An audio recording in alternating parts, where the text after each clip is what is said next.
네, 안녕하십니까. 오늘은 자녀가 평소에 부모님한테 말로 인해서 상처를 많이 받습니다. 근데 문제는 부모님들이 내가 상처를 주는 말을 했나? 그걸 모르십니다. 예. 그러다 보니까 이게 어떻게 되죠? 서로 간에 이제 조율이 안 되니까 이 자녀는 계속 엄마의 말이 쌓이게 됩니다. 거기에 대해서 말씀을 드리겠습니다. 보통 이제 훈육이라고 그래서 빨리 뭘 이제 시키기 위해서 부모님들은 소리를 치거나 아니면 이런 좀 험한 말을 많이 하십니다. 예. 근데 이런 것들은 어떤 아이의 무의식 상태에서 부모님의 막말은 바로 이게 흡수가 됩니다. 예. 그래서 이것이 이제 부모님의 평생 동안, 아이의 평생 동안 어떤 정신적인 사이키라고 그러죠?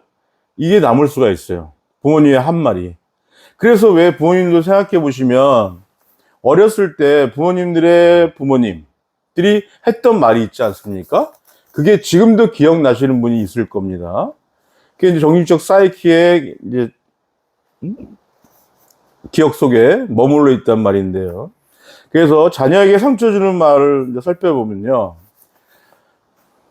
어머님들 한번 체크해 보세요. 넌 자식이 아니야. 왼수야. 이런 말씀도 많이 하신답니다. 제가 지금 얘기하는 거는 부모님의 말 중에 수치에 있는 겁니다. 순위에. 너를 낳는 게 아니었어. 야, 너 낳는 게 아니었어. 자, 이런 말들은 뭐죠? 첫 번째, 아이의 존재를 부정하는 거잖아요. 아이의 존재를. 그래서 자녀는 정신적인 상처를 느끼고 어떤 자아 정체감이 없어져요. 자아 정체감이.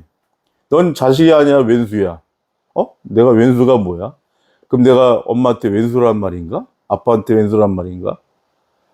어떤 정체감이 좀 떨어지고요. 두 번째, 아이들이 제일 싫어하는 거죠. 야, 옆집 아이는 공부 잘하는데 너는 왜 성적이 이 모양이야? 하는 말씀 많이 하시죠. 너 학원 다니는데 비싼 학원비 줬는데 왜 성적이 이 모양이야? 아니면 동생은 잘하는데 너는 왜 이 모양이야? 자, 이런 말들은 또 이런 말도 있어요. 야, 엄마 아빠는 명문대 출신이야. 넌 도대체 이런 점수를 받니? 넌 도대체 누구 닮았니? 이런 말씀도 있답니다. 예. 이런 거는 사춘기예요. 학생들이 제일 싫어하는 게 뭔지 아세요?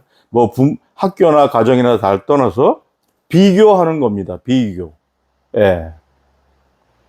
학교에서 제일 듣는 말이 선생님들한테도 제일 듣기 싫은 게 비교. 쟤는 잘하는데 너 왜 그래? 이런 말들. 예. 자, 이런 말을 하면 자녀는 속으로 어떻게 이해할까요? 그렇다면 엄마 왜 날 낳았지? 엄마 왜 날 낳았어? 이런 말 반문을 한답니다. 그래서 이건 어떤 비교로서 완전히 얘를 저하시키기 때문에 자신감도 떨어지죠. 또 학업도 나중에 포기하는 경우도 있어요. 예. 이 한마디에. 예. 자녀라고 왜 열심히 안 하겠어요? 예, 열심히 하죠, 다들. 근데 그런 공부의 기술이나 방법적인 면으로 못해서 그런 거죠. 부모님이 도와주셔야 되는 거죠. 예. 그래서 비교당할 때가 아이들이 제일 싫어합니다. 예. 그거는 성인들도 마찬가지예요. 어떤 능률에 따라 비교당하는 거 제일 싫고요. 예. 자, 세 번째가, 야, 내가 그렇지 뭐. 행여나 했어. 내가 뭘 해봤자지, 네가. 이런 말이 있죠. 좀 비하시키는 거. 그러니까 자녀의 행동에 대해서, 아유, 그래. 네가 그렇지 뭐. 똑같지 뭐.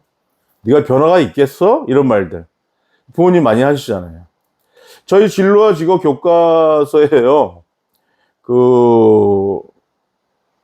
학부모, 이제 엄마한테 듣고 싶은 말, 이런 단원이 있습니다. 거기에 영상 중에 하나가, EBS 영상 중에 하나가, 엄마들이 쉽게 얘기하는 것 중에 한마디, 너 미쳤니? 이렇답니다. 깜짝 놀랐어요. 좀 심한 말을 엄마를 하시는데, 그걸 매일 이제 학생이 집에 들어오면, 닦거라, 뭐하라, 지저분해, 하여튼 이거 기본적인 말투 있죠, 잔소리. 근데 엄마는 그걸 내가 했는지 안 했는지 몰라요. 근데 그런 말들이 아이들에게 상당히 상처가 받고요. 그런 말을 받았을 때 아이가 뭐라는 줄 아세요?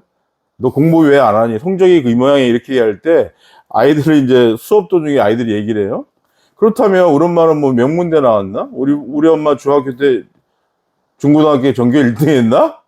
아이들이 이렇게 반문을 합니다. 예. 그래서 이건 비교나 이런 것들은 전혀 하지 마셔야 되고, 뭐 성인들도 마찬가지죠, 어머니? 예. 네 번째, 너 같은 애는 엄마 자식도 아니야. 너 같은 애는 내 자식도 아니야. 내 자식이란 게 창피해. 이런 말도 나온답니다. 이런 말은요, 아이에게는 첫 번째 불안이 느껴지고요. 그리고 부모님한테 고민 이야기 안 합니다. 이런 말 듣기 시작하면. 그래서 이런 불안이 또 어떻게 되죠? 아까도 말씀드린 대로 불안 해결을 못하니까 외부로 나가게 됩니다. 외부로. 그것이 친구 관계, 단인 관계, 뭐 여러 가지 상태에서 이 불안 요소는요, 상당히 모든 것을 저하시킵니다. 그래서 이런 말씀은 정말로 하지 말으셔야 됩니다. 그래서 보통 이런 상처를 주는 말의 공통점이 첫 번째가 자녀 신뢰를 안 하기 때문에 그렇습니다. 그리고 자녀보다는 한 인격체로 인정을 해야 되는데 어머님들은 안 하십니다. 예, 그렇기 때문에 이런 말이 나오고요. 그리고 이런 것들이 부모님 말들이 자기도 모르게 자녀에게 투사가 됩니다. 투사가 돼서 어떻게 되죠? 얘가 성장하면 똑같이 얘기를 합니다. 똑같이. 그렇기 때문에 부모님들은 좀 긍정적으로 칭찬도 많이 하시고요. 칭찬이 얼마나 좋은지 아세요? 어머니 칭찬 효과는 제가 뭐 학교에도 나와도 알겠지만 칭찬을 안 해요. 부모님들이 잘. 근데 의식적으로 칭찬을 많이 하셔야 되고요. 얼마나 할 말이 많습니까? 너 잘할 수 있어. 괜찮아. 괜찮아. 이 정도면 잘하고 있어. 우리 아들 어떤 누구보다 훌륭해. 성적 요번에 못 봤지만 다음에 잘 보면 돼. 괜찮아. 이 괜찮아라는 말이 또 참 좋은 말이거든요. 자녀에게 항상 긍정적인 말을 많이 해주시기 바랍니다. 학생들 너무 힘듭니다. 하루 일과가. 아침 8시에 등교해서요. 3시 반 퇴근, 학교 퇴교해서 학원 가서 집에 오는 시간 11시. 그리고 어떤 아이들은, 저희 학교 애들은 토요일, 일요일도 학원을 다닙니다. 너무 힘든 지금 일정을, 극한 직업을 하고 있습니다.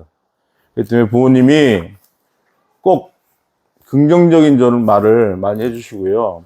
어머님들은 이렇게 보시면 어떤 하드적인 거, 교육에 의해서 하드적인 거, 뭐 입시, 뭐 정책, 변화, 그리고 뭐 어떤 공부 기술, 일반 학원이나 학원 이런 데서 또 나오는 여러 가지 그런 것들, 컨설팅 이런 거 중요하시지만, 제가 항상 오늘 말씀드리는 게 뭔지 아세요?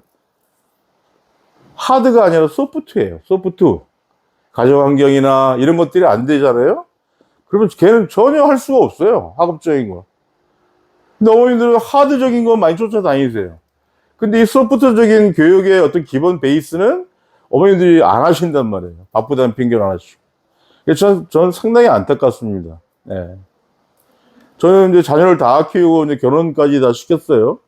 이 보면은 가장 중요한 거는 소프트적인 가정 환경이다 하고 제가 말씀드리겠습니다. 네, 이상 마치겠습니다. 감사합니다. 구독 부탁드리겠습니다.